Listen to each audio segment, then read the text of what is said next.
In this lesson, we're going to look at another type of while loop, the event-controlled loop. The event-controlled loop looks for some occurrence, some event to occur to make the loop stop.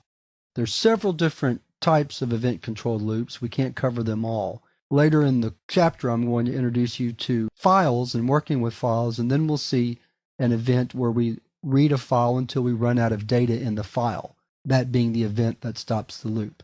For this particular lesson, though, I'm going to give you a simpler example where we're going to enter grades into a program until a certain grade called a sentinel value is entered. In this case, the sentinel will be -1. So let's get started. We're going to call this program whileEvent.py. And I'll explain how the sentinel works in just a minute. First, I need to set up a couple of variables. We're going to have an average variable, a total variable, and a count variable. So in other words, we're going to be entering grades until we get to a certain place where we want to stop. We're going to total those grades and then divide by the total number of grades to get an average. So we prompt the user to enter a grade and a -1 to quit. -1 is our sentinel value. Entering -1 is the event that causes the loop to stop. Then we get that grade in and we convert it to integer after we get it from raw input. Now we start our loop. While grade is not equal to -1, take the grade and add it to the total. Increment the count by 1 so we can keep an accurate number of grades that we've entered. And then prompt the user to enter a grade again. That's the end of our loop. So then when we're finished, we will compute the average by dividing the total by the count. And then we'll display the average grade. Just like so. So again, let's look at our event. The event is entering a -1 for the grade.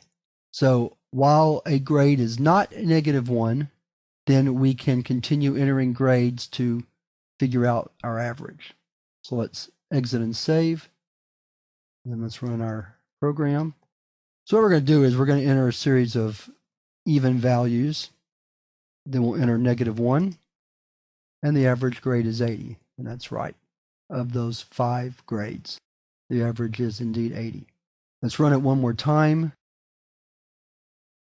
with just a wide range of grades. I'll just keep entering for a bit longer. We'll do one more. So let's bring the program back up and let's review what we did. We have a loop that runs while the grade that's entered is not -1. And notice how we enter a grade initially before we go into the loop. I read once in a programming text that this is called priming the pump. So that we're priming the pump by assigning a grade here and then testing it here. And then we again enter a grade after we've taken the current grade, added it to the total, and added to our count. Going back to the original description of a while loop, we still have an event or a statement in the loop body that will cause the loop to quit. And that's this line right here, grade is equal to int raw input. Because once we enter -1, when we go back to the top of the loop to test our relational expression, grade is indeed -1, so that becomes false, that relational expression becomes false, and our loop stops. So that's how event-controlled loops work. And like I said, we're going to look at another example later in the chapter when we talk about processing text files. But for now, we're going to move to another topic, and we're going to talk about a special statement called continue that allows us to skip parts of a loop body and go on to the next iteration of the loop.